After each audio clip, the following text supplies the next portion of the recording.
너희 만민들아 손바닥을 치고 즐거운 소리로 하나님께 외칠지어다.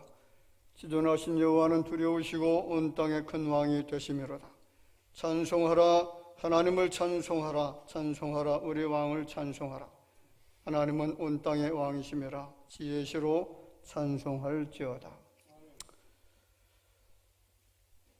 온 우주 만물을 주의 권능과 능력으로 지혜로 지으시고 이 땅의 인생들을 펼쳐주셔서 하나님을 알게 하시고 믿게 하시고 섬길 수 있는 은혜 속에 구원의 자녀가 되게 하신 그 은혜를 기억하며 주의 백성들이 전에 모여서 온전한 마음을 가지고 경배를 드립니다. 드려지는 예배를 통해서 하나님 영광을 거두어 주옵소서.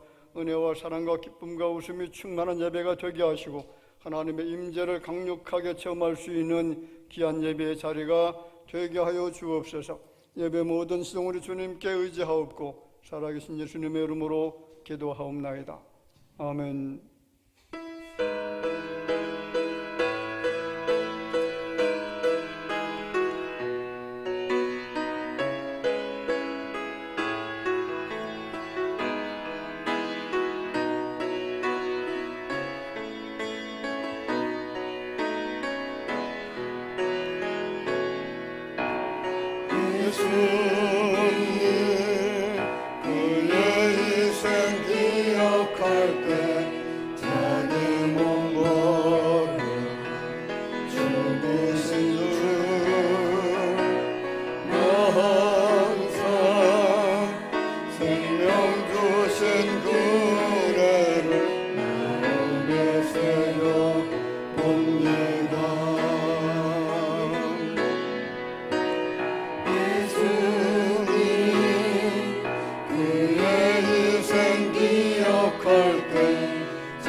십자가를 내가 볼 때 주님의 답이 내 마음을 겸손케 해 주께 감사하며 내 생명 주께 드리네.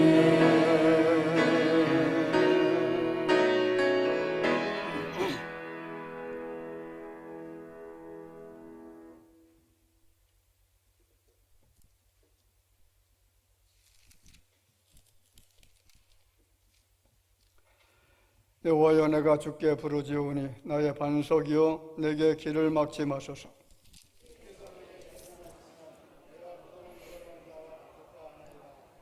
내가 주의 지성소를 향하여 나의 손을 들고 주께 부르짖을 때에 악인과 악을 행하는 자들과 함께 나를 끌어내지 마옵소서.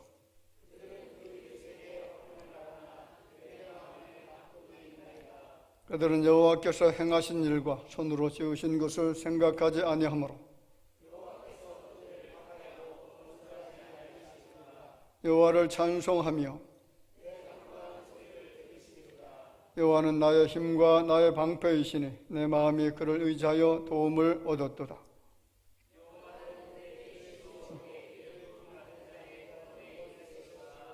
아멘. 전능하사 천지를 만드신 하나님 아버지를 내가 믿사오며 그 외아들 우리 주 예수 그리스도를 믿사오니 이는 성령으로 잉태하사 동정녀 마리아에게 나시고 본디오 빌라도에게 고난을 받으사 십자가에 못 박혀 죽으시고 장사한 지 사흘 만에 죽은 자 가운데서 다시 살아나시며 하늘로 오르사 전능하신 하나님 우편에 앉아 계시다가 저리로서 산자와 죽은 자를 심판하러 오시리라. 성령을 믿사오며 거룩한 공예와 성도가 서로 교통하는 것과 죄를 사하여 주시는 것과 몸이 다시 사는 것과 영원히 사는 것을 믿사옵나이다. 아멘.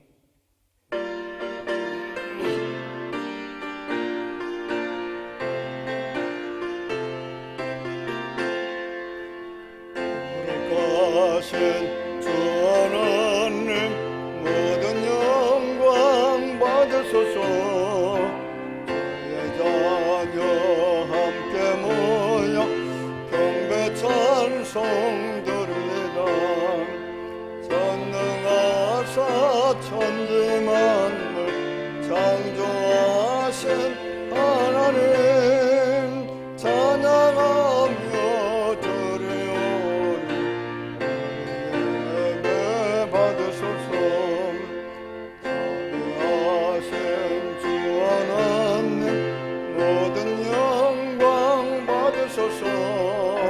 죄와 허물 용서하신 크신 사랑 고마람 상한 심령 품어주사 기쁨 주신 하나님 감사하며 드리오리. 예배 받으소서. 은혜로우신 주 하나님 모든 영광 받으소서. 기둥과 구름 기둥 인도하심 놀라라. 근심 걱정 슬픔에도 함께하신 하나님 마음 모아 드리오리. 예배 받으소서.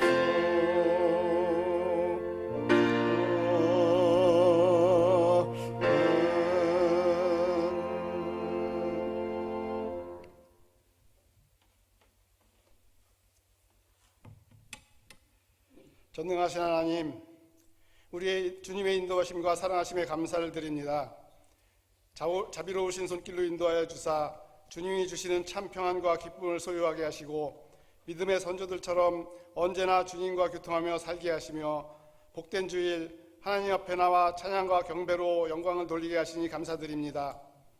하나님께서는 지난 한 주간에도 우리와 함께 하셔서 지금 이 자리까지 인도하여 주셨지만 우리의 삶은 주님 앞에 온전하지 못했습니다. 욕심과 악한 생각과 미워하는 마음으로 범죄하였습니다. 이 시간 우리가 지은 모든 죄를 주님 앞에 내려놓사오니 주님의 보혈로 깨끗하게 씻어주시고 우리의 심령이 주님 앞에 예배드리기에 부족함이 없도록 정결하게 하여 주옵소서. 지난주에는 하나님의 은혜로 전교인 체육대를 무사히 마치게 하시니 감사드립니다. 수고한 손길을 주님께서 하시오니 큰 축복을 내려주시고 성도들의 교제를 통해 사랑을 나누며 믿음이 견고하게 되어져서 하나님과 교회를 잘 섬기는 성도들의 본이 되게 하시니 감사합니다. 모든 만물이 생동하는 이 화창한 계절에 가정의 달을 허락하시고 가정의 소중함과 하나님의 사랑을 깨닫게 하시며 모든 가족 구성원이 하나님을 믿고 구원받는 역사가 일어날 수 있도록 도와주옵소서. 이 나라 이 민족 그리고 교회와 성도들을 인도하옵소서. 나라를 이끌어가는 위정자들이 정쟁과 다툼을 그치고 국민이 원하는 삶이 무엇인가를 먼저 생각하며 국가의 미래를 위해 한마음으로 힘을 모으게 하옵소서. 하나님께서 이 나라 이 국민과 함께 하셔서 모든 국민 모두가 주님의 뜻대로 살기를 원하오니 우리 모두에게 큰 믿음을 주시고 이 민족이 꿈과 비전을 현실로 바꾸게 하시며 하나님의 원하심을 깨달아 행함으로 하나님의 뜻에 합당한 삶을 살아가는 민족이 되도록 도와주시옵소서.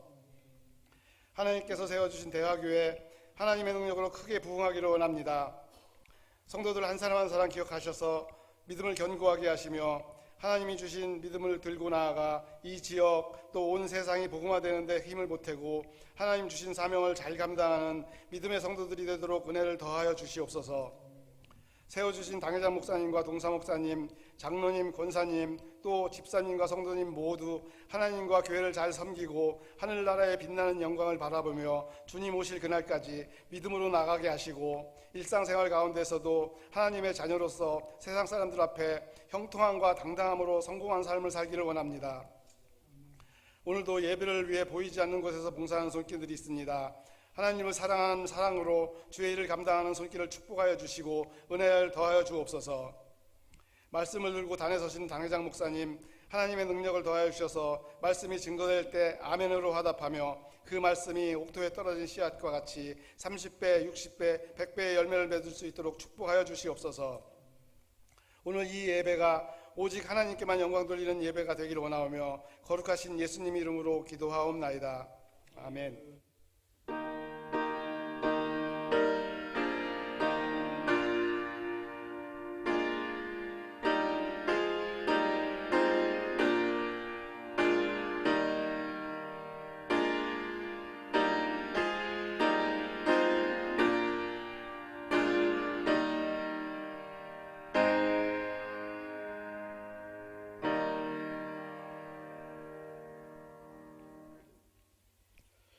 성경 말씀을 보겠습니다. 요한복음 6장 1절 말씀부터 13절까지입니다. 요한복음 6장 1절부터 13절 말씀까지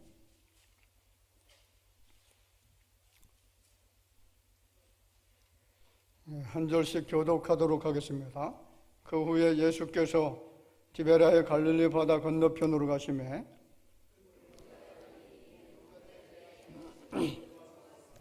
예수께서 산에 오르사 제자들과 함께 거기 앉으시니 예수께서 눈을 들어 큰 무리가 자기에게로 오는 것을 보시고 빌립에게 이르시되 우리가 어디서 떡을 사서 이 사람들을 먹이겠느냐 하시니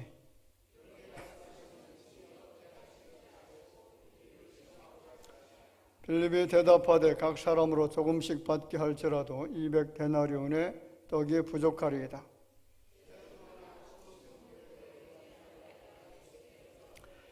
여기 한 아이가 있어 보리떡 5개와 물고기 2마리를 가지고 있나이다. 그러나 그것이 이 많은 사람에게 얼마나 되겠사옵나이까?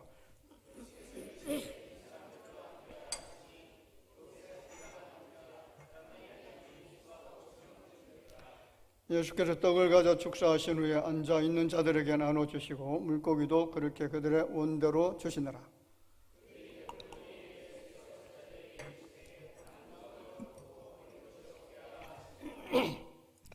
다 같이 봅시다.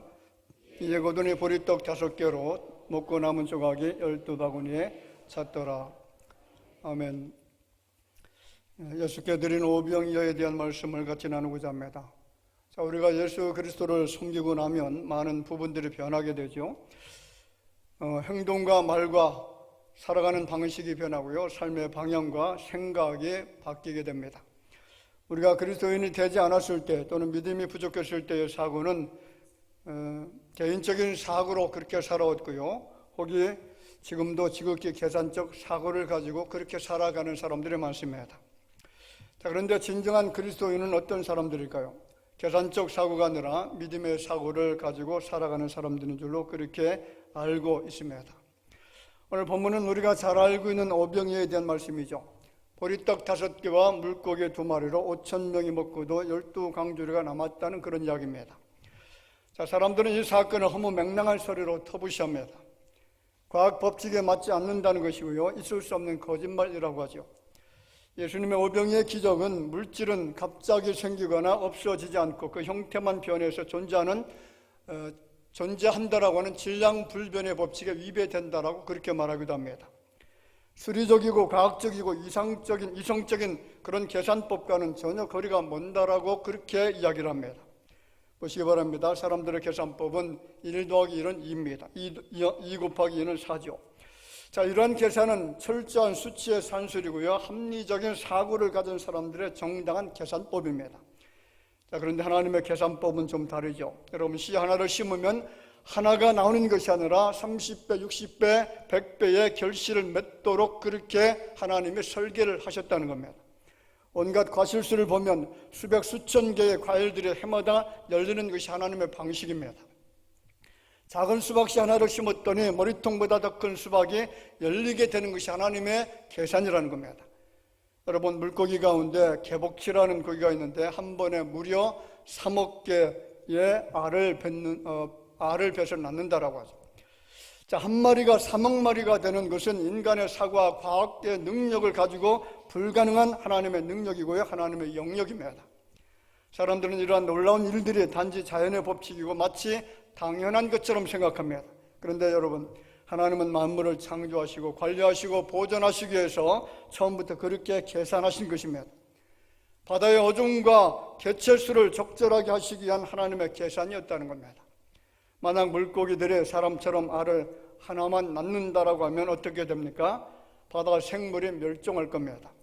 고래 같은 덩치가 큰 것들은 굶어 죽지 않겠습니까? 그렇습니다. 여러분, 하나님은 만물을 관리하시고 보존하실 때에 하나님의 계산법을 가지고서 그렇게 설계를 하셨다는 거죠. 오늘 말씀에 보면 이 세상의 계산법에 철저히 젖어 있는 한 사람을 보게 되는데 그 사람 이름이 예수님의 제자 빌립이라는 사람이죠. 오늘 본문 5절 말씀에 보면 뭐라고 합니까? 예수께서 눈을 들어 큰 무리가 자기에게로 오는 것을 보시고 빌립에게 이르시되 우리가 어디서 떡을 사서 이 사람들을 먹이겠느냐. 자, 빌립이 대답합니다. 뭐라고 대답합니까? 각 사람으로 조금씩 받게 할지라도 200데나리온의 떡이 부족하리이다. 자, 이 대목에서 빌립의 생각이 무엇입니까? 다분히 계산적이고 산술적이죠. 빌립이 수학을 잘했는지 모르겠지만은 그가 살아왔던 방식이 언제나 계산적이었다는 것을 찾아볼 수가 있습니다. 사실 여러분, 예수를 믿고 있는 우리도 마찬가지입니다. 말라기야 3장 10절 말씀은 11조에 대한 말씀이 기록되어 있습니다. 만군의 여호와가 이르노라 너희의 온전한 11조를 창고에 들어 나의 집에 양식이 있게 하고 그것으로 나를 시험하여 내가 하늘 문을 열고 너에게 복을 쌓을 것이 없도록 붙지 아니하나 보라. 여러분, 이 말씀을 믿어지십니까? 자, 그런데 계산적인 사고를 가지고 있는 분들은 이 말씀을 믿지 않습니다. 100만 원의 11조를 드리면 그것이 내 생활 금고에서 없어지는 것이지 복이 되어 다시 더 많은 것으로 들어온다는 것을 의심합니다. 이러한 사람을 우리는 신앙인의 불신앙이라고 이야기하죠. 찬송도 열심히 부릅니다. 기도도 합니다. 그리고 예배도 잘 드립니다. 성경도 잘 읽습니다. 나름 예수를 잘 믿는 것처럼 보이기도 합니다. 직분도 있습니다. 그런데 계산적으로 믿다 보니까 하나님으로부터는 은혜로운 복을 누리지 못한다는 겁니다. 대체로 이런 분들은 정확하고 합리적이며 이성적 사고를 가지고 있습니다. 문제는 이런 분들에게 있어서 불행한 것이 있죠. 무엇인지 아시나요? 믿음의 세계를 보지 못한다는 겁니다. 영적 원리가 작용하는 믿음의 세계, 영적 세계를 전혀 경험할 수가 없다는 그런 안타까움이 있습니다.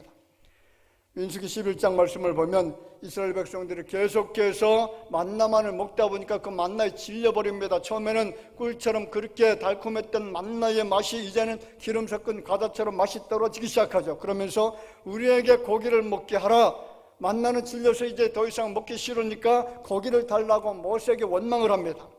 그때 하나님께서 코에서 냄새가 나도록 한 달 동안 내가 그 백성들에게 고기를 먹게 하겠다 그렇게 말씀하시자 모세의 대답이 어떤 대답을 합니까? 민수기 11장 21절 이하에 모세가 이런 대답을 합니다. 자, 같이 읽어보겠습니다. 모세가 이르되 나와 함께 있는 주의 말씀이 한 달 동안 고기를 주어 먹게 하겠다 하시오니 그들을 위하여 양떼와 소떼를 잡은들 조카오며 바다의 모든 고기를 모은들 조카오리까.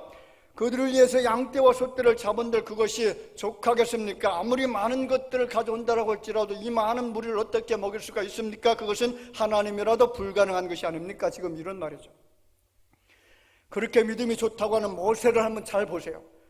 어떤 생각입니까? 지극히 계산적입니다. 그렇게 많은 세월 동안 하나님의 걸출한 능력을 체험하고 수많은 기적을 경험했음에도 불구하고 모세의 생각은 인간 이성의 한계를 뛰어넘지 못하고 있다는 겁니다. 왜 그런 것일까요? 왜 하나님의 말씀을 믿지 못하고 의심하는 것입니까?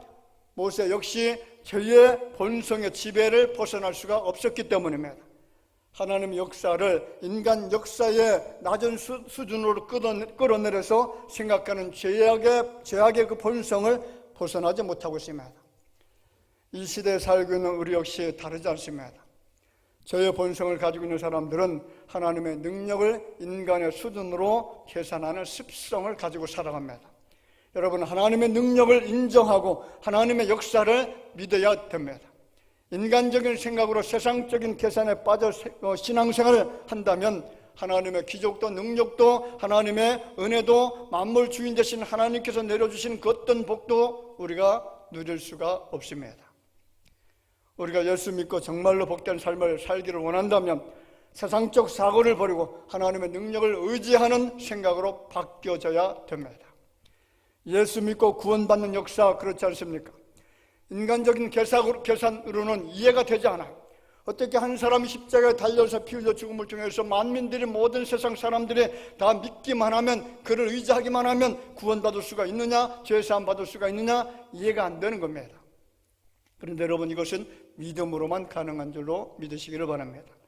오늘 본문을 보겠습니다. 자, 물고기 2마리와 보리떡 5개로 5,000명을 먹고도 12강주리가 남았다는 것은 전혀 상식적이거나 논리적이지 않습니다. 그런데 우리는 이 말씀을 믿고 따르잖아요. 왜냐하면 우리는 영적 원리를 믿기 때문에 그렇습니다. 하나님을 그렇게 전능하신 분, 능력이 많은 분으로 인정하고 믿는 믿음을 가지고 살아가고 있기 때문에 오병이어의 이 터무니없는 기적에 대한 사실조차도 믿는다는 거죠. 우주 만물을 창조하신 하나님의 능력에 비하면 여러분, 오병이어로 5,000명을 먹이는 것쯤은 식은 죽먹기 아니겠습니까? 온 우주 만물을 말씀으로 창조했다면, 창세기 1장 1절 말씀을 믿는다면 그 다음에 이어지는 모든 기적들은 아무것도 아니다라는 거죠. 여러분, 이것을 믿는 것이 우리의 참된 신앙인 줄로 믿습니다. 그런데 여러분, 하나님을 신앙하지 않는 불신 세계에서는 오병이의 사건은 허구이고 거짓말이라고 하죠. 왜냐하면 현대 과학 법칙에 어긋난다는 겁니다.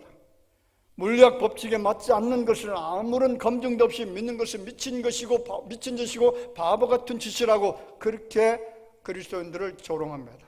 그런데 여러분, 우리가 성경에 기록된 이 오병이어의 사건이 믿어지는 것은 왜 그런 것입니까? 물고기 2마리와 보리떡 5개를 가지고 5,000명이 먹고도 많은 광주리가 남았다는 이 사실이 왜 의심 없이 믿어지는 것일까요? 이유는 우리가 하나님 나라 영적 원리를 믿는 하나님의 백성이기 때문에 그렇다는 거죠. 이 세상에 속해 있었으면서도 이 세상에 속해 있지 않는 하나님의 자녀이기 때문에 세상 계산법을, 산술적인 계산법을 따르는 것이 아니라 하늘 계산법을 따르고 순종하고 믿기 때문에 그렇습니다. 세상의 학박사들, 지식 있는 자들, 과학을 연구하는 사람들, 철학을 하고 학문을 연구해서 스스로 똑똑하다라고 하는 그런 사람들이 믿어지지 않는 하나님의 말씀이 믿어지는 것은 우리가 하나님으로부터 택함받은 거룩한 주님의 백성이 되어졌기 때문에 그렇게 믿어집니다. 여러분, 묻겠습니다. 오늘 여러분들은 오병이어의 놀라운 기적에 믿어지십니까? 의심 없이 믿어지시나요? 할렐루야. 자, 그러면 어떻게 오병이어의 기적을 경험할 수가 있느냐? 어떻게 오병이어의 기적을 경험할 수가 있느냐? 가장 중요한 핵심적인 원리가 뭐냐면 먼저 하나님 앞에 드려야 된다는 거예요. 여러분, 제가 어릴 때는 시골에 가면 이제 펌프로 물을 막 퍼 올리지 않습니까? 펌프로 물을 퍼 올리기 전에 뭘 붓지요? 마중물이 필요하죠. 마중물이 있어야만 계속해서 펌프에서 물이 쏟아져 나옵니다. 자, 마찬가지입니다. 여기 오늘 9절 말씀을 보면 한 아이가 있어 보리떡 5개와 물고기 2마리를 가지고 있나이다. 그것을 예수님께 바쳤다는 거죠. 자, 그런데 이것이 많은 사람들이 얼마나 되겠느냐? 불신앙적인 이야기를 합니다. 오병이어로 5,000명이나 되는 사람들, 굶주려 있는 사람 모두가 다 먹고도 남게 된 가장 근본적인 이유는 바로 작은 드림을 통해서 시작되어졌다는 것, 이것을 우리는 드림의 법칙이라고 이야기합니다. 무슨 법칙이라고요? 자, 그런데 여러분, 이 드림의 법칙이 하나님 앞에 드려질 때는 세상 법칙인 자연 법칙을 초월해서 영적 법칙으로 바뀌게 되어집니다. 하나님께로부터 받은 모든 은혜와 복을 감사하면서 하나님께 드리는 그런 행위를 하게 되어질 때에 그 작은 드림으로 놀라운 역사로 변하게 되어지는 것, 이것을 우리는 영적 세상에서 일어나는 드림의 법칙이라고 이야기합니다. 자, 누가복음 6장 38절 말씀에 보면 예수님께서 이 드림의 법칙에 대해서 이야기를 한 적이 있습니다. 뭐라고 하시냐면, 주라 그리하면 너희가 줄 것이니 곧 후이되어 누르고 흔들어 넘치도록 하여 너희에게 안겨주리라. 내가 하나를 주면 하나님께서 나에게 어떤 것으로 주신다고요? 흔들어 넘치도록 그렇게 우리에게 안겨주겠다. 10배, 100배, 1000배로 그렇게 보상해 주겠다. 지금 그런 말씀을 예수님이 하셨다는 거죠. 이것이 바로 드림의 법칙입니다. 여러분, 열왕기상 17장 이하의 말씀을 읽다 보면 사르밧 과부가 엘리야에게 드린 떡 한 조각에 대한 이야기가 나타납니다. 자, 엘리야 시대 때는 기근이 아주 극심했습니다. 먹을 양식이 없었고요, 목마름 때문에, 기갈 때문에 고통을 당했으면 모두가 힘들어하는 그런 시기였습니다. 그렇게 곤간 시기에 엘리야가 사르밧 과부 그 사람에게 찾아가서 그릇에 물을 조금 가져다가 내게 마시게 하라. 내 손에 떡 한 조각을 내게 가져오라. 나로 먹게 하라. 그렇게 지금 요청을 합니다. 엘리야가 여유가 있고 물질이 넉넉한 사람에게 부탁한 것이 아니죠. 통에 가루 한 움큼 그리고 병에 기름이 조금 남아있는 사람에게 그렇게 요청한 것이고요, 그것으로 마지막 음식을 만들어 먹고 죽기로 그렇게 각오한 사람들에게 그것을 달라라고 요청을 했습니다. 사르밧 과부는 아무것도 없는 여인이었습니다. 가난한 사람이었습니다. 지지리도 못 사는 불쌍한 여인에게 나에게 내가 가지고 있는 남은 조각, 그것을 떡을 만들어서 나에게 좀 달라라고 그렇게 엘리야가 요청을 합니다. 엘리야가 후에 뭐라고 하냐면 열왕기상 17장 14절 말씀에 이렇게 이야기를 하죠. 같이 읽어볼까요? 이스라엘 하나님 여호와의 말씀이 나 여호와가 비를 지면에 내리는 날까지 그 통에 가루가 떨어지지 않냐고 그 병에 기름이 없어지지 아니하리라 하셨느니라. 아무리 능력 있는 선지자지만 어떻게 이런 터무니없는 말을 할 수가 있는 것입니까? 엘리야는 지금 가난한 과부에게 합리적 사고를 벗어난 말을 지금 하고 있는 것이죠. 그런데 여러분, 엘리야의 그 허황된 말을 사르밧 과부가 의심 없이 믿었다는 거죠. 통에 가루가 떨어지지 않냐고 병에 기름이 없어지지 않는다는 이 선지자의 말을 믿고 그대로 자기가 가지고 있는 적은 것을, 정말 이것을 먹고 죽을 수밖에 없는 그런 상황에 직면해 있는 그 상황에서도 적은 것을 갖다 들으면, 그랬더니 어떻게 되어졌느냐? 엘리야의 말대로 16절에 보면 그와 엘리야와 그의 식구가 여러 날 먹었으나 여호와께서 엘리야를 통하여 하신 말씀같이 통에 가루가 떨어지지 않냐고 병에 기름이 없어지지 아니하느라. 할렐루야. 믿어지시나요? 그렇습니다. 하나님의 기적은 드림을 통해서 나타납니다. 드림이 없는 기적이 없고 드림이 없는 축복은 없습니다. 모든 기적의 출발, 모든 축복의 출발은 드림을 통해서 나타납니다. 여러분, 드린다라고 해서 물질만을 드리는 것은 아니죠. 경제적 관점으로 보면 물질을 드리는 것이 맞지만은, 그런데 우리의 삶 가운데 하나님 앞에 드릴 것이 너무나 많습니다. 여러분, 로마서 12장 1절 말씀에 사도 바울이 우리의 몸을 하나님 앞에 드리라고 했죠. 그러므로 형제들아, 내가 하나님의 모든 자비하심으로 너희를 권하노니 너희 몸을 하나님의 기뻐하시는 거룩한 산 제물로 드리라. 이는 너희가 드릴 영적 예배니라. 여러분, 우리가 가지고 있는 것이 아무리 적은 것이라고 할지라도 하나님 요구하시면 아낌없이 믿음을 가지고 드리게 되어질 때 그것이 오병이의 기적으로 우리에게 보상되어지게 될 줄로 믿으시기를 바랍니다. 이것이 믿음이죠. 믿음 있는 사람들은 하나님 요구하는 것을 거절하지 않습니다. 거부하지 않는다는 거죠. 그대로 이행하면 하나님은 반드시 우리에게, 우리의 자녀들에게 채워주실 것을 믿으시기를 바랍니다. 어떤 분들은요, 부모가 이런 믿음이 없기 때문에 내 자녀에게 돌아갈 놀라운 축복을 다 막아버려요. 내 자녀에게 쏟아져야 될 그 엄청난 복들을 다 놓쳐버린다는 거예요. 얼마나 미련한 것입니까? 여러분, 정말 하나님께서 나에게 주신 말씀은 그대로 이루어질 것을 믿으셔야만 됩니다. 그래야 복을 누릴 수가 있습니다. 둘째로, 어떻게 오병이어의 기적을 경험할 수가 있느냐? 같이 해볼까요? 문제를 보지 말고 문제를 해결하실 예수님을 바라봐라. 할렐루야. 주님께서는 기적을 베풀기 전에 제자들을 시험하시기 위해서 한 가지 질문을 던지셨습니다. 오늘 5절 6절에 예수께서 눈을 들어 큰 무리가 자기에게로 오는 것을 보시고 빌립에게 이르시되, 어떤 무리가 왔다고요? 큰 무리가 왔다는 거죠. 장정만 5,000명이 왔습니다. 그 이하의 다른 어린 아이들까지, 여자들까지, 노역자들까지 다 합치면은 수만 명이 되겠죠. 자, 많은 무리가 오는 것을 보시고 빌립에게 이르시되, 우리가 어디서 떡을 사서 이 사람들을 먹게 하겠느냐?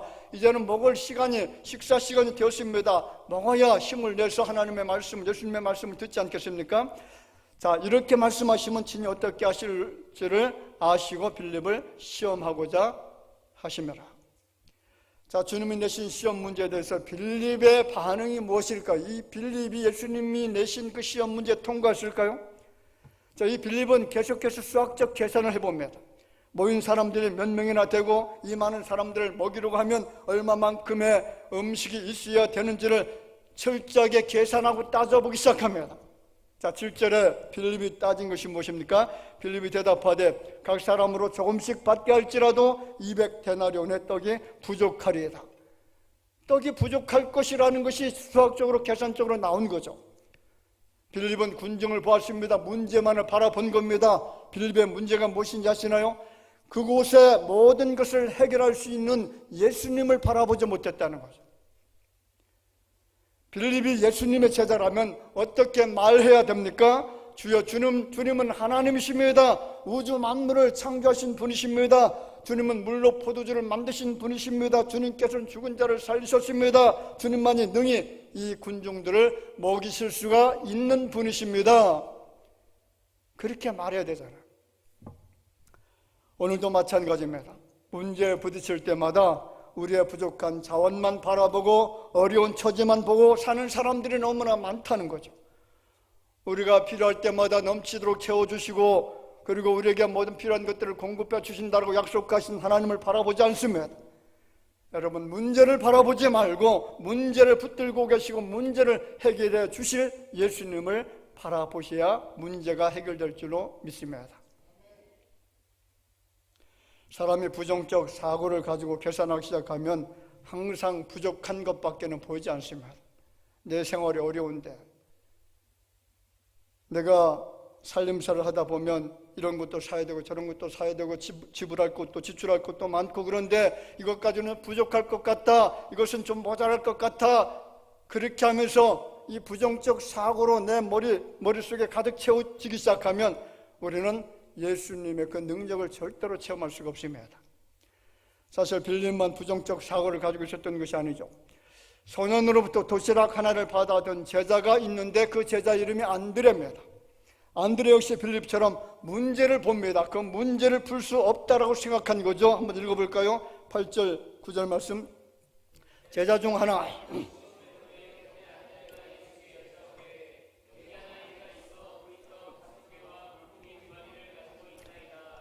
그러나 그것이 많은 사람에게 얼마나 되겠사옵나이까? 이게 지금 문제죠. 그러나 그것이 많은 사람들에게 얼마나 되겠습니까? 이것은 먹일 수 없다라는 결론을 지금 미리 생각해낸 거죠. 예수님, 어떤 소년이 보리떡 5개와 물고기 2마리를 가지고 왔는데 그것으로 이 많은 사람들의 그 허기진 배를 채우는 것은 불가능합니다. 가당치 않습니다. 턱없이 부족합니다. 아무런 도움이 되지 못하는 것이 바로 물고기 2마리, 보리떡 5개입니다. 이 안드레 역시 빌립처럼 4차원의 세계, 영적 세계의 원리를 깨닫지 못하고요, 3차원의 세계 속에 머물러 살다 보니까 불가능해 보인 것이죠. 해결 방법을 찾지 못하고 지금 염려 속에 빠져 있습니다. 자, 보세요. 빌립과 안드레가 누구죠? 예수님의 제자입니다. 그렇다면 그들은 예수께서 무슨 일을 하셨는지 예수님의 능지가 얼마나 대단한 것인지 이미 다 체험하고 알고 있었던 사람들이잖아요. 많은 기적을 경험한 사람들입니다. 그렇다면 그들이 봐야 될 것은 모든 것에 능하신 예수님을 바라봐야만 됐습니다. 그들 안에 적은 믿음을 하고 있었다면 예수님께서 하실 위대한 그 역사를 기대했어야만 됩니다. 그런데 빌립과 안드레 모두가 불신앙적인 생각을 가지고 있었고, 불신앙에는 불신앙적인 말을 하고 있었다는 것이죠. 계산적이고 타산적인 생각을 하고 있었다는 겁니다. 여러분, 인간적인 방법으로 하나님의 일을 하려고 하면 밤낮 어떤 소리가 나옵니까? 부족하다, 모자라다, 힘들다, 안 된다, 어렵다, 죽겠다, 못 살겠다, 그렇게 하면서 염려, 근심, 고민에 빠져서 살게 됩니다. 그런데 우리 안에 예수님께서 살아계신 것을 믿는다면 염려와 근심은 여러분 부정적인 생각들이 변해서 평안으로, 안심으로, 안정으로 전환되게 될 줄로 믿으시길 바랍니다. 렘브란트라고 하는 화가가 무슨 풍랑을 만난 배 한 척을 그렸습니다. 풍랑은 지금 금방이라도 배와 선객들을 집어삼킬 것처럼 거세게 파도가 몰아칩니다. 그런데 이상한 것은 그 배에 탄 사람들이 겁에 들려서 두려워하는 것이 아니라 모두 다 여유가 있고요, 즐거운 모습을 하고 있는 겁니다. 그림을 자세히 살펴봤더니 그 안에 누가 타고 있는 것입니까? 누가 타고 있나요?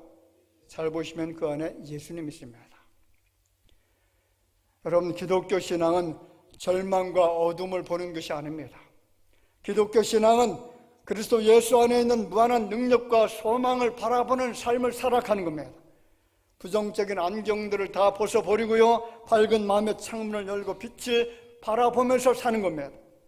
신앙을 가졌다면서도 부정적인 눈을 가지고 사는 사람은 아무런 신앙의 능력을 절대로 체험할 수가 없습니다.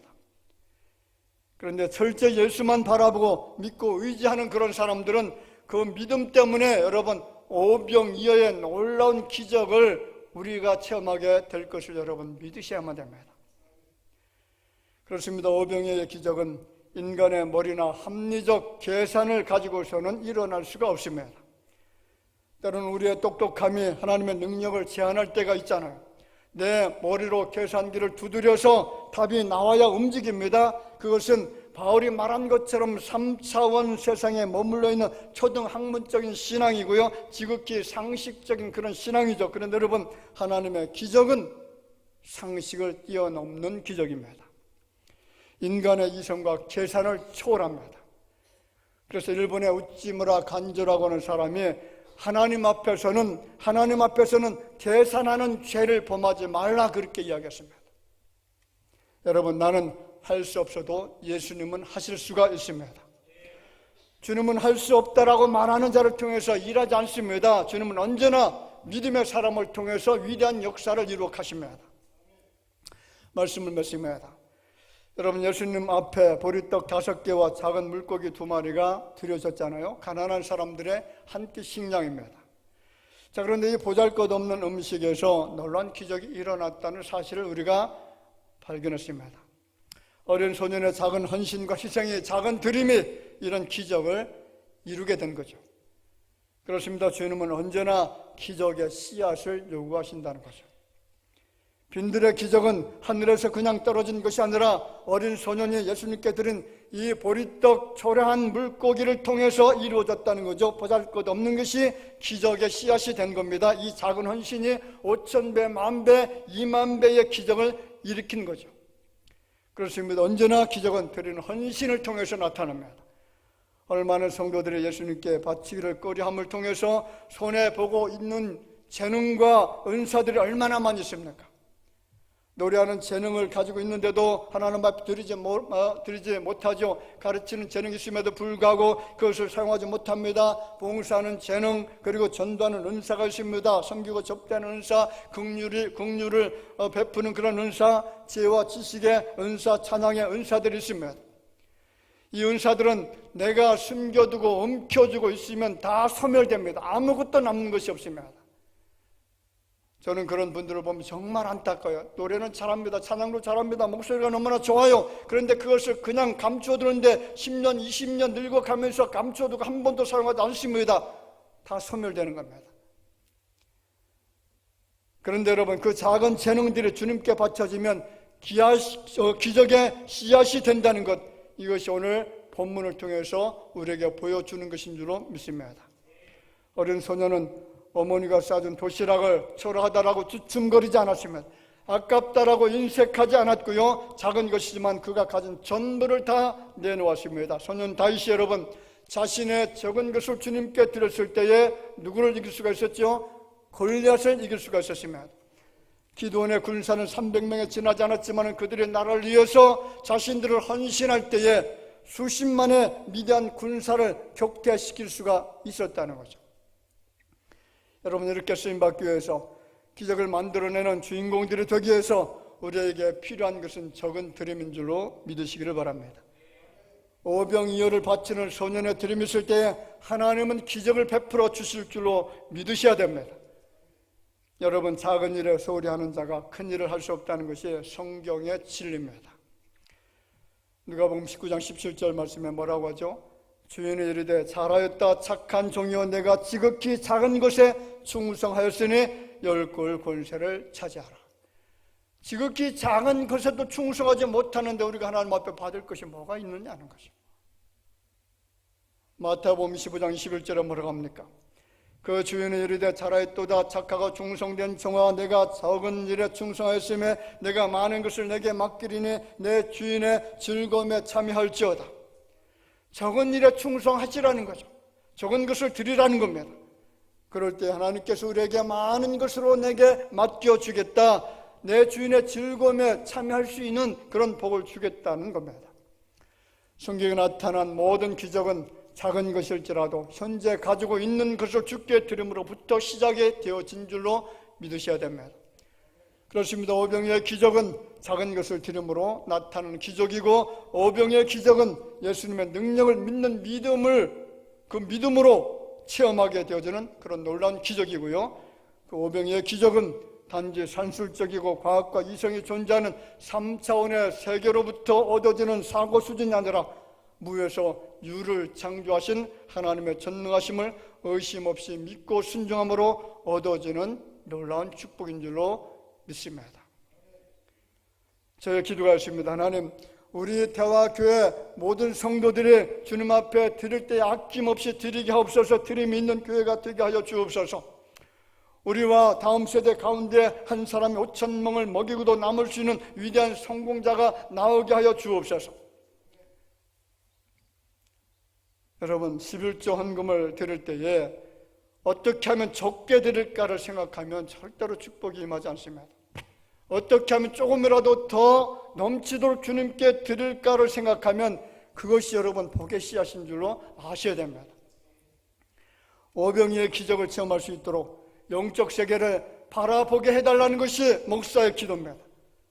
여러분들의 삶 속에 오병이의 기적과 축복이 넘치도록 일어나기를 주의 이름으로 축원을 드립니다. 불가능해서 가능하게 되는 기적이 일어나기를 주의 이름으로 축원을 드립니다. 될 수 없는 상황에서 되는 기적이 나타나기를 주 예수 그리스도 이름으로 축원을 드립니다. 기도하겠습니다. 아버지 하나님, 오늘 오병이의 기적에 대해서 우리가 같이 말씀을 나누었습니다.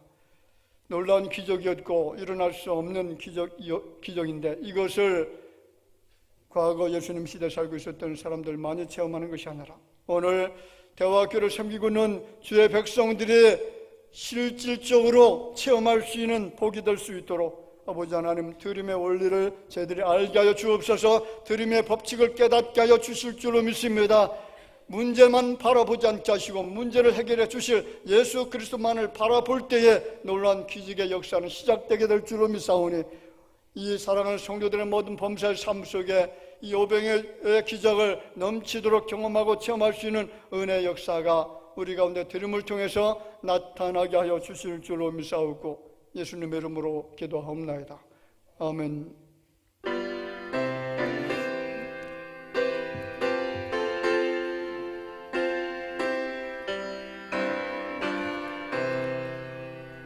주 예수 주신 은혜 바로 본만 내 주 옆에 이 적은 것 다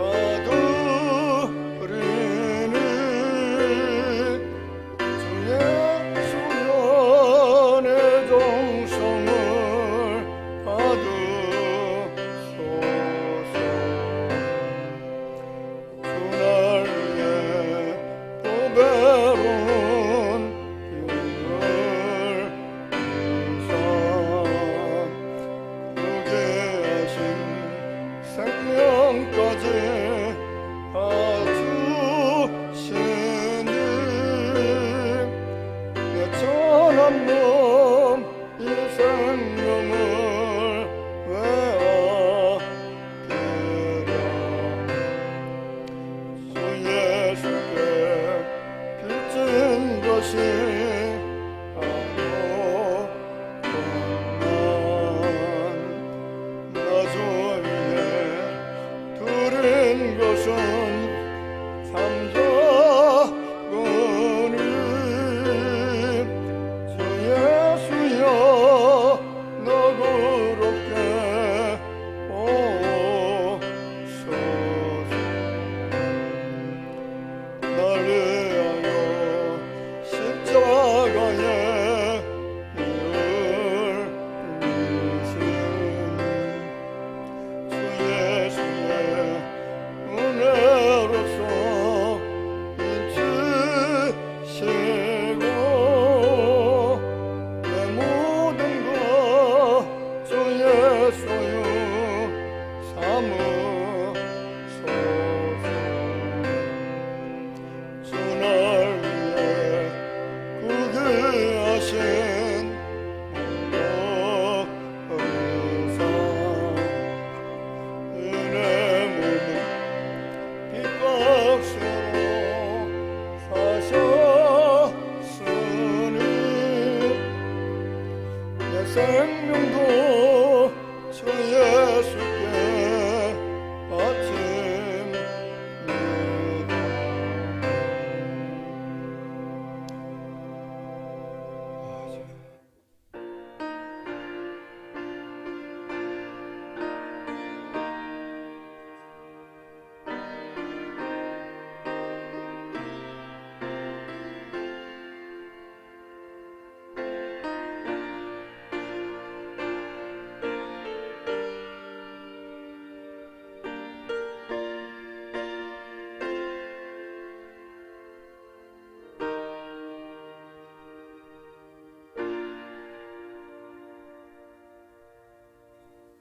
범사에 감사함으로 영선 목사님 가정에서 드립니다. 가정과 좋은 참호 사업상을 위해서 조병식 장로님, 박인희 권사님, 이정혜 권사님, 먼 여행길에 주님 함께 하옵소서. 이용년 권사님, 항상 지켜주시는 주님 감사합니다. 김경진 집사님, 감사함으로 천상호 집사님, 최영 권사님, 늘 감사함으로 기도하게 없어서 이기선 배운자 집사님, 남욱분 집사님, 치료해 주는 감사합니다. 배화덕 집사님, 은혜 감사함으로 정정화 집사님, 정봉호 장유리 집사님, 전승민 문다영 집사님, 조재목 성도님, 건강함으로 하나님께 영광 돌리는 딸들 되기를 원해서 은영은 송주 성도님, 늘 동행하시는 주님 감사합니다. 이명석 이우석 성도님 감사함으로 무명으로 드렸습니다. 11제물 드리는 손길이십니다. 임남욱 집사님, 김정림 집사님, 정혜란 집사님, 송다정 성도님 드립니다. 선경금, 구정금, 수정원금 드렸습니다. 아버지 하나님 은혜를 감사합니다. 오늘 거룩한 성일 주의 재단을 기억하게 하시고 이전에 나와서 하나님께서 우리에게 베푸신 은혜를 기억하면서 경배해 드릴 때에 빈손 들고 나오지 않고 주님의 은혜에 감사하면서 예물을 드려 주께 영광을 돌려드립니다. 들어지는 모든 손길들마다 하나님의 은혜가 더욱더 넘치게 하여 주시되 오병이의 기적을 체험할 수 있는 가정들이 되게 하여 주실 줄로 믿습니다. 가정들과 그리고 일손들 또 하는 모든 경영터들을 주께서 복의 복을 덧입혀 주시되 충만케 하시고 넘치게 하시고 번성 창대케 되어줄 수 있는 은혜를 허락하여 주옵소서. 마음의 여러 가지 소원들을 주님 앞에 드렸습니다. 그 소원을 주께서 가장 선하고 아름답고 좋은 것으로 허락하여 주옵소서. 예물이 사용되어질 때마다 주께서 은혜를 덧입혀 주시기를 원하옵고 예수님의 이름으로 기도하옵나이다. 아멘. 우리 잠깐 인사 나누도록 하겠습니다. 우리 주변에 계신 분들 바라봅시다. 만나서 반갑고요. 주님 안에서 사랑합니다. 기쁨으로 같이 반갑게 교제하는 시간을 갖도록 하겠습니다.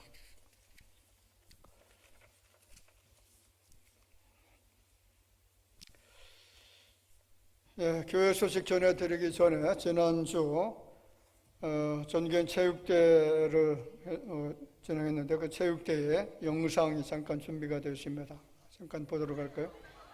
여기 봐주시고요. 찍겠습니다. 여기 보셔야 돼요. 하나, 둘, 셋.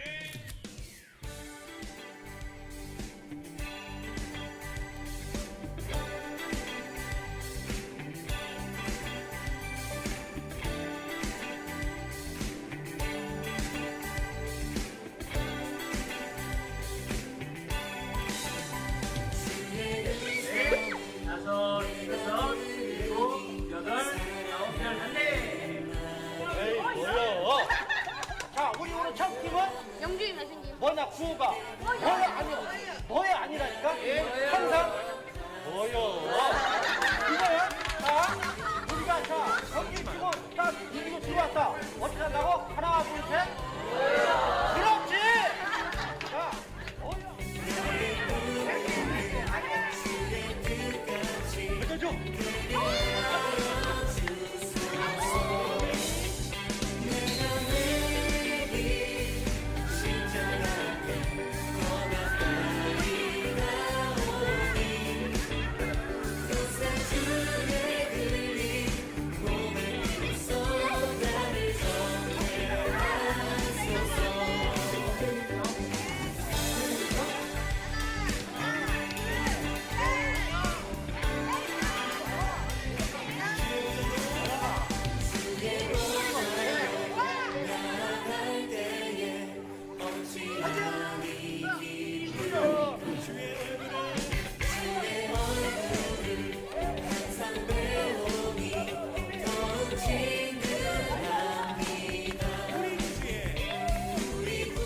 이분을 주최하고 진행하는 우리 진행대회를 베풀어 주셔서 더욱더 하나님을 사랑하는 마음을 가지고 교회를 잘 섬길 수 있는 성도들을 되게 하여 주옵소서. 예수님의 이름으로 기도하옵나니 아멘.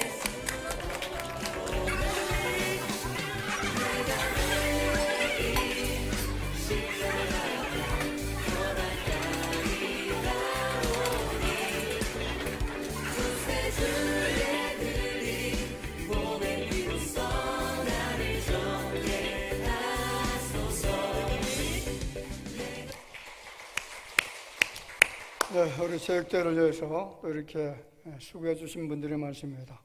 또 협력해 주시고 기도해 주신 여러분들 감사를 드리고요. 이것 때문에 또 은혜 가운데 체육대회가 잘 맞춰지게 된 줄 그렇게 생각합니다. 네, 교회 소식 전해드렸습니다. 오늘 3부 예배 이여선교 헌신 예배이십니다. 그리고 다음 주에는 성령 강림절로 지키도록 하겠습니다. 또 교회에서 기도와 찬송 소리가 계속 끊어지지 않아야 되는데 많이 좀 교회 이렇게 들려주시고요. 오고 가면서 들리시면서 기도하시고 또 공간이 얼마나 많습니까? 그 공간에 들어가셔서 찬송하고 말씀을 또 묵상하고 하는 그런 시간을 좀 많이 갖도록 협력해 주시면 감사하겠습니다.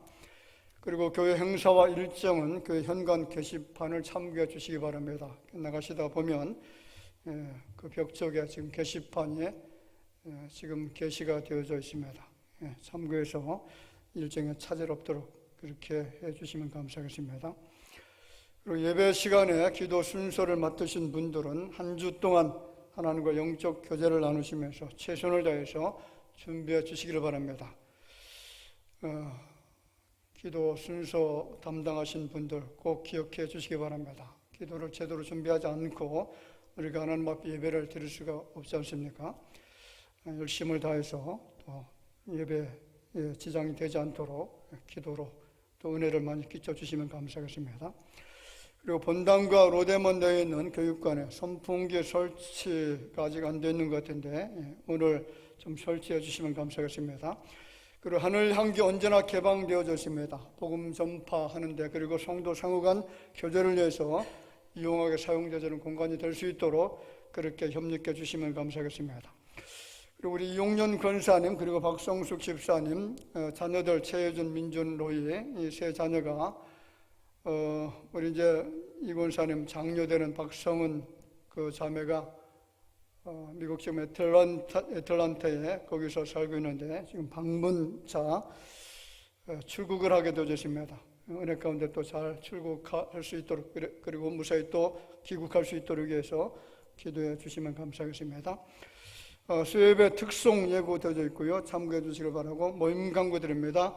오늘 2부 예배 후에 각 선교회장단 모임이 있습니다. 다음 주 2부 예배 후 각 선교회 원래 모임이 있습니다. 다음 주 2부 예배 후에 에스더의 모임 1시 찬양대실에서 모임을 갖습니다. 매주 목요일 노방전도 계속 진행 중에 있습니다. 많이 동참해 주셔서 많은 생명을 구원할 수 있는 그런 계기가 될 수 있도록 그렇게 협력하시고 참여해 주시기를 부탁을 드렸습니다. 이상 교회 소식 전해드렸습니다.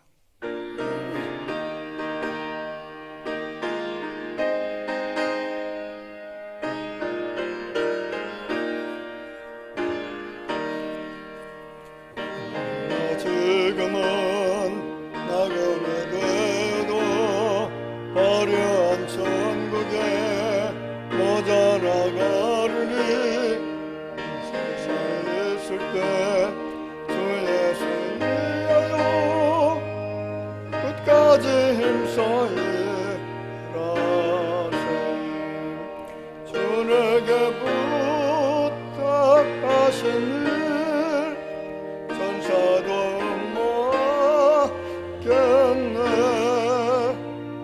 화목해 하신 구주의 말씀을 온 세상 널리 전하세.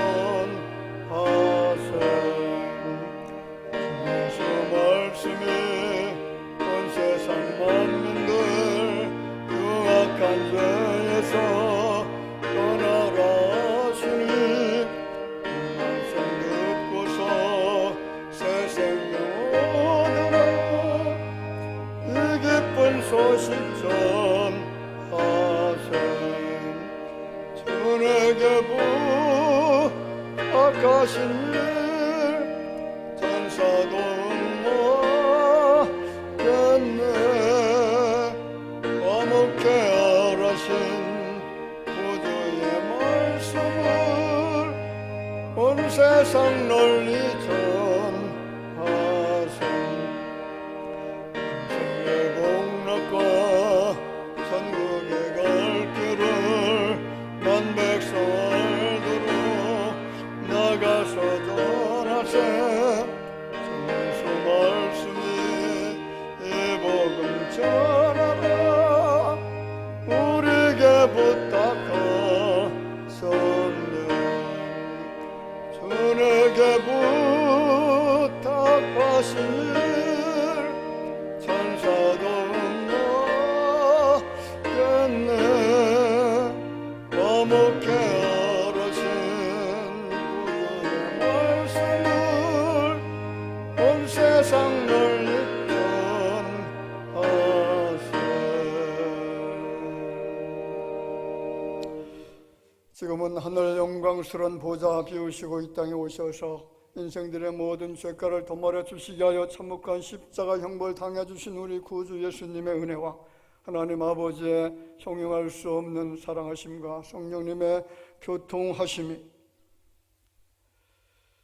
예수 그리스도께서 행하신 그 놀라운 오병이의 기적을 드림을 통해서 이루어진다는 사실을 기억하며 주님 앞에 우리의 모든 가진 것들을 아낌없이 드리며 주께 받을 복을 기억하며 경배드리는 모든 주의 사랑하는 성도들 위해 이제로부터 영원토록 함께 있을지어다. 아멘.